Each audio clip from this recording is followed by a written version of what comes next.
محمد علی ایوبی، هنرپیشه خلقی تاجیکستان، عرض هستی کرد در گلستان وجود، در همین گوشه زرنسار، باختر نامدار وطن.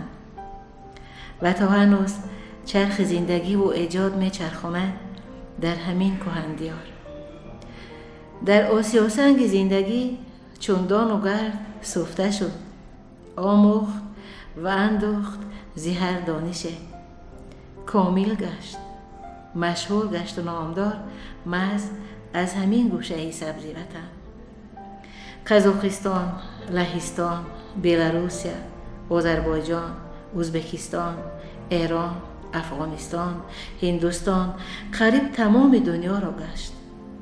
آوازه هنرش از حدود دیده ها و شنیده ها بیرون رفت، اما خودش زندگی و زیست را اختیار کرد و پشت سر در همین وادی.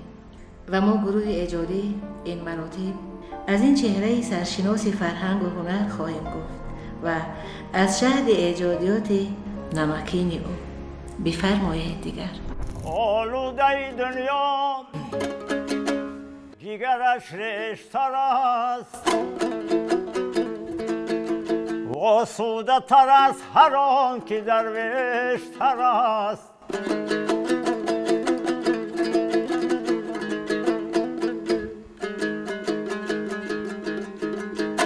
مرکب که در او زنه و زنجیره هست، چون به نگری بار در او بیشتر است.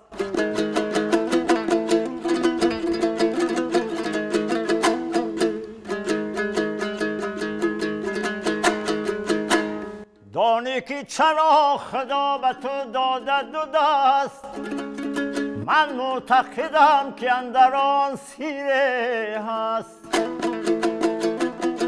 یک دست به کار خویشتن پردازی، با دست دیگر تو دیگران را گیری دست.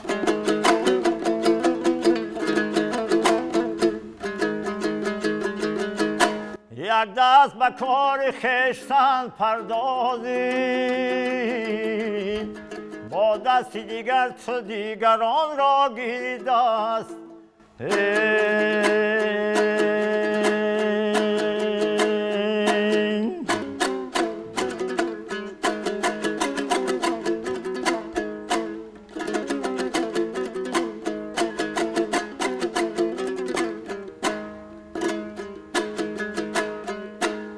تا مرا گوشنشین کرد غمی تنهایی، قصی افلاک شد از گریه من دریایی.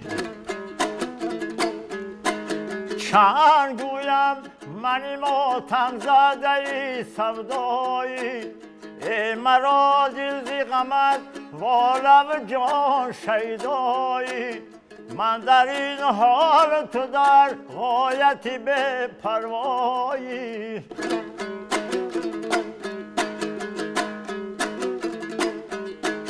تا زده دستی من آن غمزهی به باغ بسر، زده از به خودیم گردشی افلاک بسر.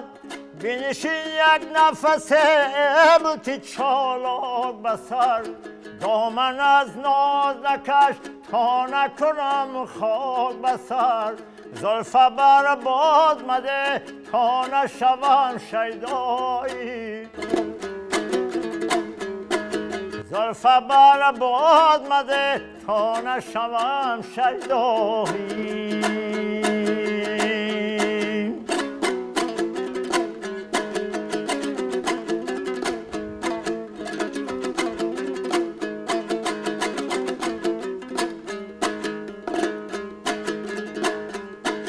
شوخی من بندی قبا از رخی گلبر کشای، جلوه سرکن از خانه چو خورشید برای. حرفی پروانه خود گوش کن از بحر خدای، یک شب شمی بتان سوی منی غم زد آی که در این کلبه غم سوختم از تنهایی.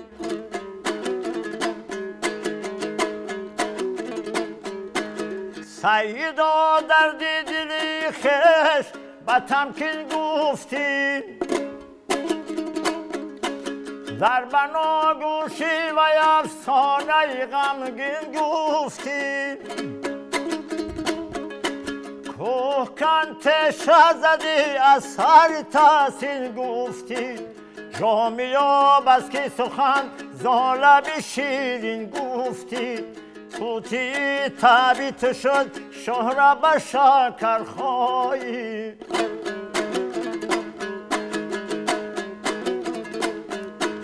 جامیاب از که سخن زالب شیرین گفتی. توتی تبیت شد شهره به شکرخایی. تا مرا گوشنشین کرد غمی تنهایی. مثل همیشگی باز هم صدا با متن انتخاب شده با موسیقی ایجاد کرده مساوی افتاده، خیلی زیبا. ثنا بر سعیدا، ثنا بر جامعه بزرگ که اینقدر زیبا گفتن، اینقدر با حکمت گفتن و سلام بر شما که اینقدر نمکین پیشنهاد کرده. سلامت باشه. حیات انسان، رسالت انسان، تقدیر انسان، همه چیز به همین اول آمدن و رفتن است. بله. و اونچه که ما در کولوار ایجادی خود طول سالهای دراز برداشتیم آوردیم تا امروز، این البته پیشکشی تماشابین کردیم و بها دهنده هم تماشابین است و گمان میکنم که تا جای از گفت و شنید مخلصان، از صحبت سریراهی مخلصان، از اون تلفن های مخلصان، از اون اعتقاد و توجه مخصوصی مخلصان همین میبرداریم که شاید دل را پیدا کرده باشیم، شاید دل را یافته باشیم، شاید دل را تاثیر کرده باشیم و شاید دل را به دست آورده باشیم. از اون خاطر که از اون مصرع اول، از ترانه اول تماشابین محترم الکای پرلو که ما تمام عمر سرایدیم چیزهای پند اخلاقی، چیزهایی که عشق باشد، محبت باشد، صداقت باشد و عشق پاک باشد، عشق صمیمی باشد، عشق صادقانه باشد. همین گمان میکنم که در طول حیاتی ما ثمره پیشرفت ما، ثمره آن که ما در این 30 سال تا امروز به مردم ترانه میخوانیم آن همون است که ما با تماشابین یک جایه گام زدیم و از دل همدیگر با خبر بودیم. از آغاز فعالیت به تماشابین احترام گذاشت محمد علی ایوبی و تا کنون به احترامش با اعتماد است. از اینجاست که پیش خرد و بزرگ عزت را قایم گشته. قریب همه سروده هایش مردمی شدند، چون مردمی میخواند. صدایش همیشه با متن انتخاب کرده و آهنگ ایجاد بنموده‌اش مساوی افتاده بود. دل و دیده ها را نوازش می‌نماید. وقتی با عشق و مهر و اخلاص بهر مشتاقان عالم هنر ایجاد می‌کند، دیگر مثل که سقف تارم آسمان بیشکافته و ناله های دل خونین عاشقان زندگی با این صدا و با این نوا به ملکوت میرسد. یعنی دل هنرمند از مهر نگاه تماشابین آب میخورد. با تماشابین همه هست ایوبی، به تماشابین مثل که هیچ. پس بادا حلالش این عشق، این صداقت و این صنعت که از دیروز و امروز و فردای این ملت آزاده آهنگی می‌نماید، خیلی شایسته با صدا و بیان شیرین تاجیکانه. باشی که بای در این عصر شتاب تک مرا پخش نمودم که در آینه وقت از سر آغاز وجود دو تنی دل شده گفتن درود این دو تن آدم و حوا بودن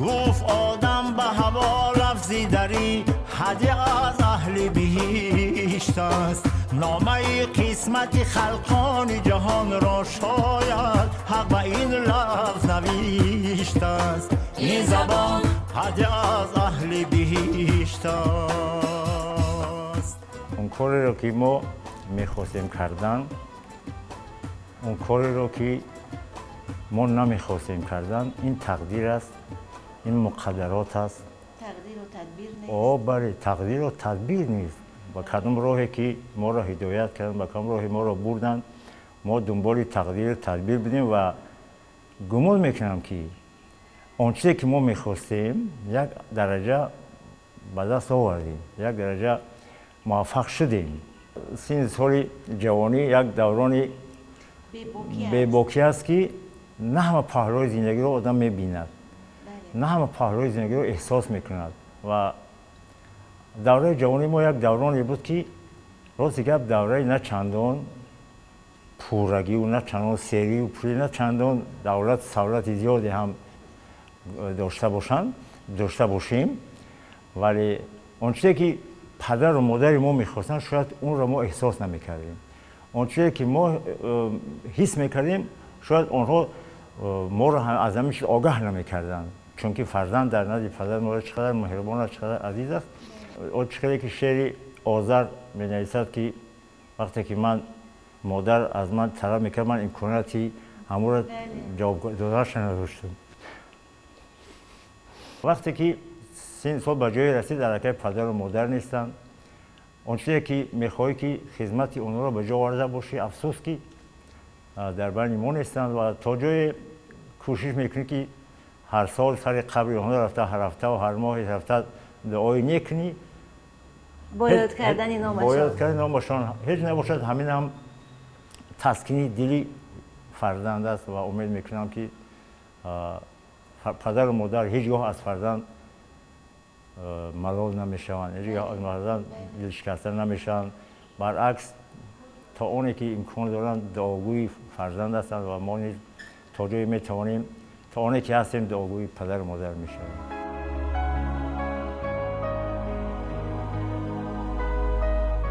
همیشه که پدر قهرمان زندگیمون هست و مادر شیرازه امید و آرزوهایمون هستیشون در زندگی پرمحتواست برکت دارد و رفتنشان درد می آورد و یک مشت حسرت پشیمانی که همه فرزندان پدر و یا مادر گم کرده این حکمت و این احساس را خوب می دانند همچنان که محمد علی ایوبی بعد رفتن والدین خوب احساس کرده که گم کردن یعنی چی؟ دیگر یاد آنها را در قلب و در ذهن و اندیشه سبزانیده دیگر با یاد آنها ایجاد می کند به کل پدرها به کل مادرها ترانه هدیه می نماید مثل که وطن سازی می نماید برای پیر و برنای این وطن با دست هنر در میدان ایجاد و از این آزادگی و از این آزاده آهنگی هم خود می سبزد و هم 10 چند و 100 چند دل به دست می آرد که خوشا به حالش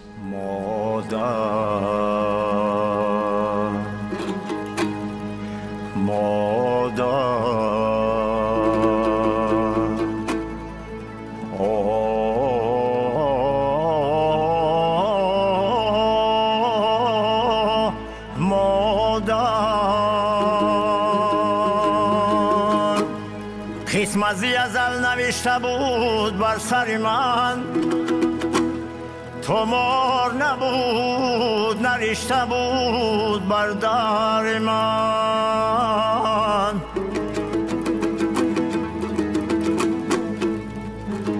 با دستی دعا و در باطینت پاک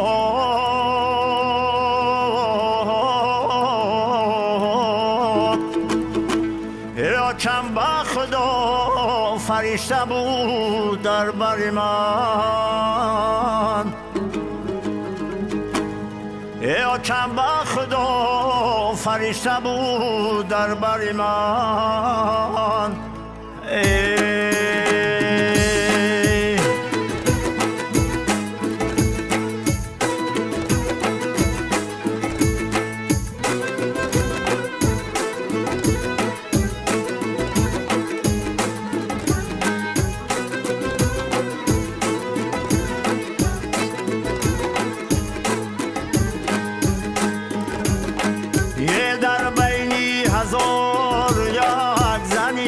قشلاقی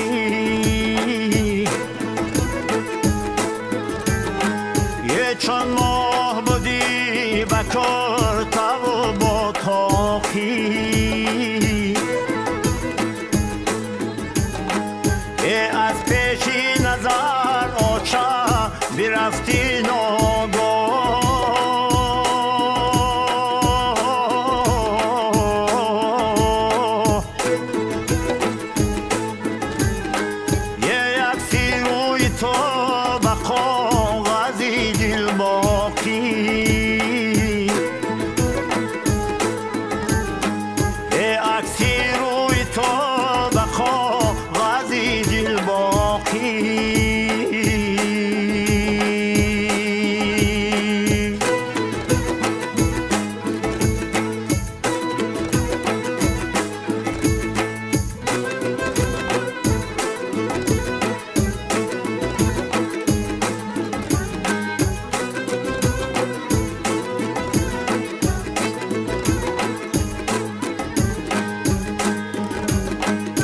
صد سال شده که از تو جدایم مادره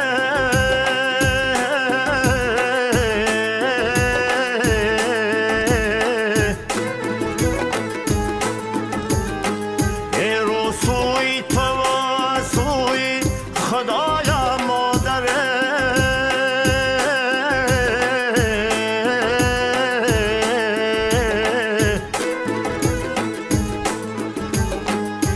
صد سال نماز سال دریم پیشی تو مانده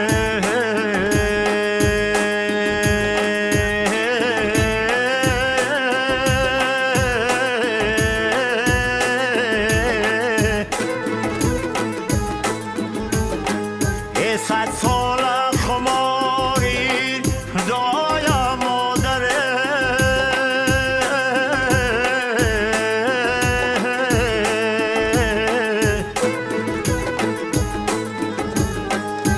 صد سال خماری دعایم مادره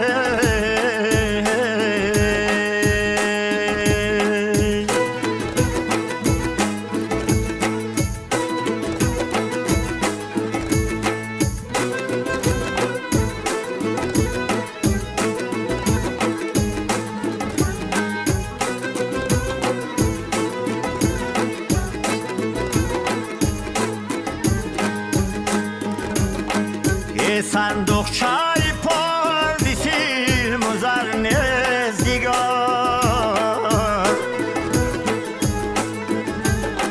یه فریاد زنم شام و سحر نزدیگار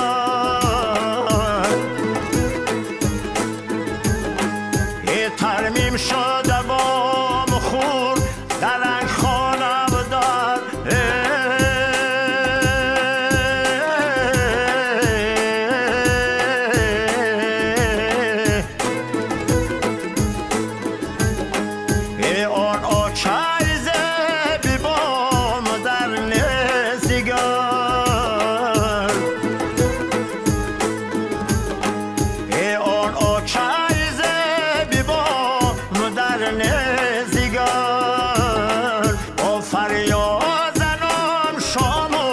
سحر نزدیگار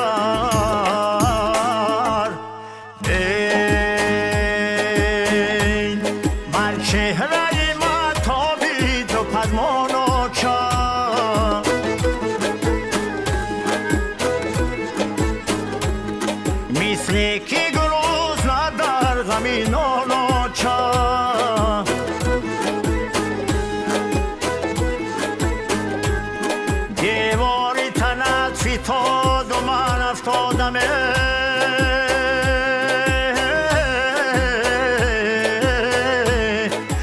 جا بری من در بری خود ما را چه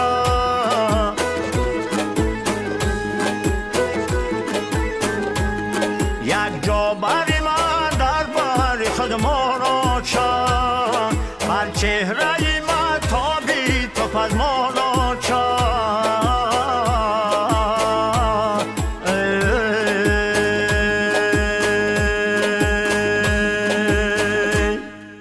بزرگترین احساسی که در قلب انسان هست میان همه احساس هایی که مکان این احساس ها صفای باطن انسان است احساس وطنداری است. احساس وطنخواهی است که از دیروز دیده امروز ها بیشتر و بیشتر ما به داشتن همین احساس نیاز داریم. با همین رسالتی که شما دارید حتما که میتوان وطن سازی کرد. همین طور نه؟ بله سلامت باشید. استاد بیلاری میگه که ای وطن با سوز جان خویشتن میسازمد، از غرور و ننگ هر صاحب وطن میسازمد، آشیان بلبلانی و عقاب تیزچنگ از گل ارمان خود مثل چمن میسازمد. ببین که محبت وطن، صداقت شاعری نسبت به وطن چقدر صمیمی است، چقدر عشق یک صاحب وطن به وطن. بله و امروز ما مخصوصا نسل ما نسلی که هم دوران شوروی زندگی هستیم و 30 سال 32 سال 33 سال استقلال دیدگی هستیم.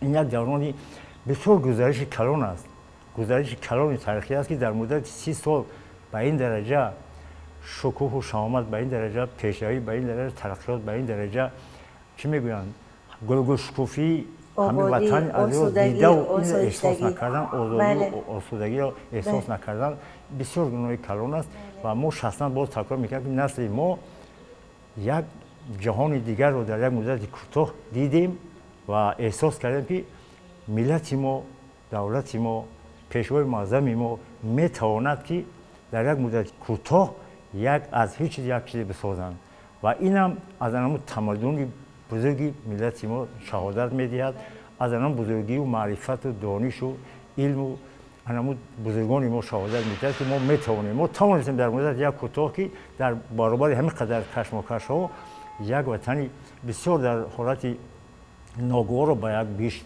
تبدیل بدهیم. این وطن رو دوست نداشتن گناه است، این وطن رو ندیده گرفتن گناه است.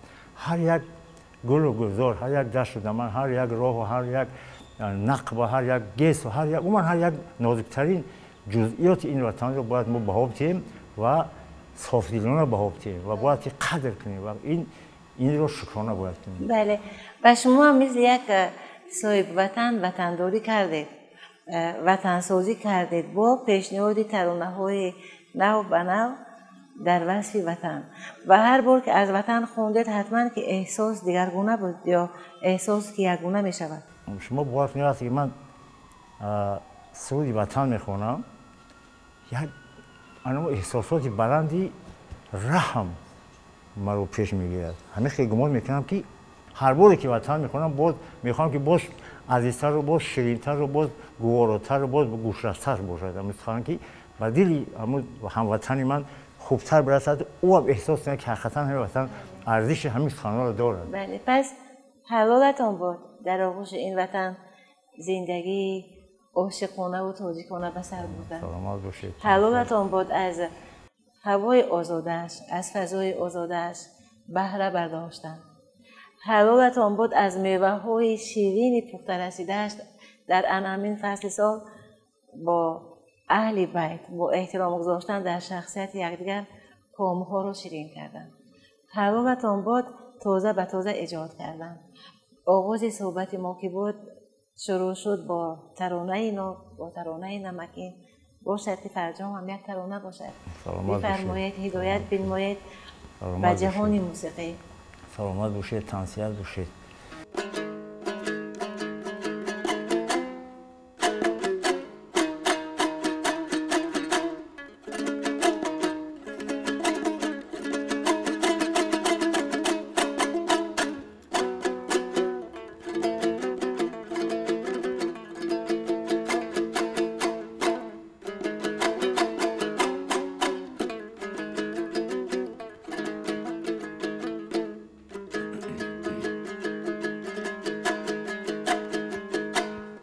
هر لاله که در باغ و چمن میروید از خاکی شهیدی گل کفن میروید من خاری وطن از آن همه دارم دوست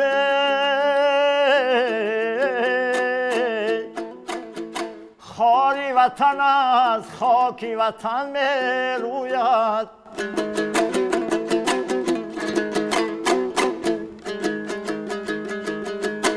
من خاری وطن از آن همه دارم دوست خاری وطن از خاکی وطن میروید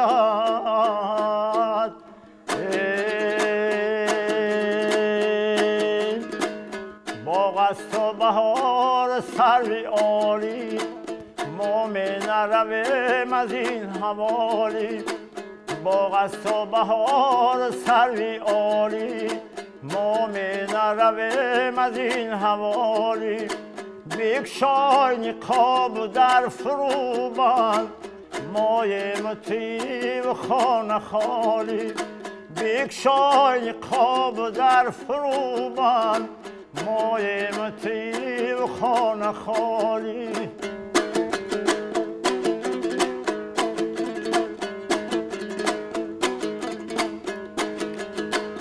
امروز حریف خاص عشق برداشت جام لاابالی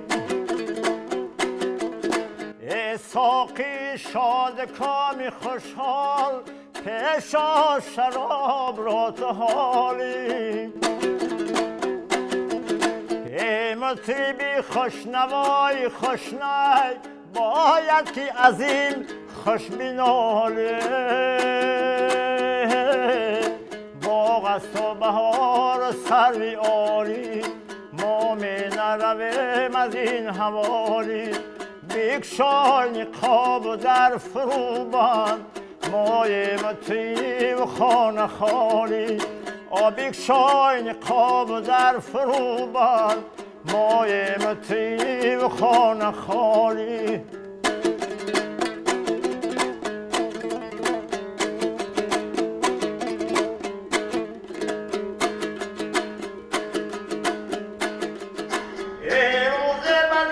خشی چه روزی ای روز به از 1000 سالی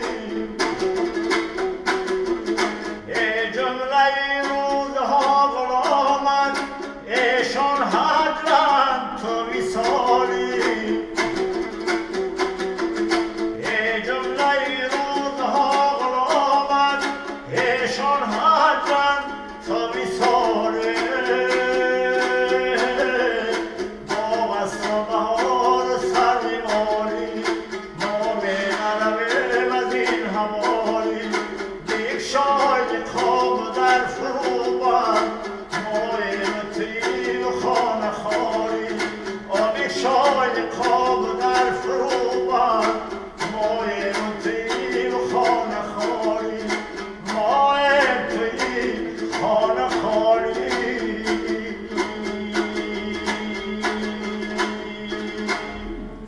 همین گونه انجام یافت صحبت سر راهی ما گروه ایجادی با هنرمند خلقی تاجیکستان محمد علی ایوبی وقتی سفر خدمتی به شهر آزاده باختر باستانی وطن و نکهت این صحبت را که عطر هزاران گل را میماند اینک بپذیره بیننده ما قضاوت شما راست دیگر.